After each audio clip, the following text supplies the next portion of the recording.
បាទសួស្តីបងប្អូនទាំងគ្នាថ្ងៃនេះខ្ញុំមកជួសជុលមកដល់ផ្ទះរបស់អតិថិជនតែម្ដងបាទដោយសារតែគាត់អត់មានពេលវេលាដឹកយកទៅ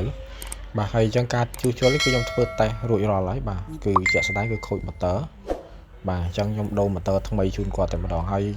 ចំពោះម៉ូទ័ររបស់គាត់នេះគឺស៊េរីចាស់បាទជាប្រភេទមានក្បាលខ្ចៅសម្រាប់មូលសោប៉ុន្តែវាអត់ដឹងថាត្រូវលេខប៉ុន្មានភាគច្រើនខ្ញុំចង់និយាយថាវាប្រភេទជាម៉ូទ័រស៊េរីចាស់អញ្ចឹងខ្ញុំដាក់ម៉ូទ័រស៊េរីថ្មីឲ្យគាត់តែម្ដងហើយឥឡូវធម្មតាវាដំណើរការល្អឡើងវិញហើយអត់មានបញ្ហាទេបាទអញ្ចឹងសម្រាប់បងប្អូនដែលតម្រូវការចង់ជួសជុលដល់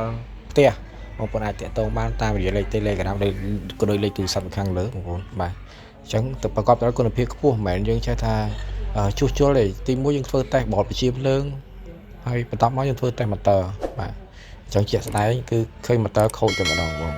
បាទអញ្ចឹងអរគុណច្រើនបងប្អូនបើសិនមានចំណាប់អារម្មណ៍កុំភ្លេចអាចតាក់ទងបានតាមរយៈលេខទូរស័ព្ទក៏ដូចជាលេខ Telegram ខាងលើបងប្អូនណាបាទអរគុណសូមគោរពលាបាយបាយ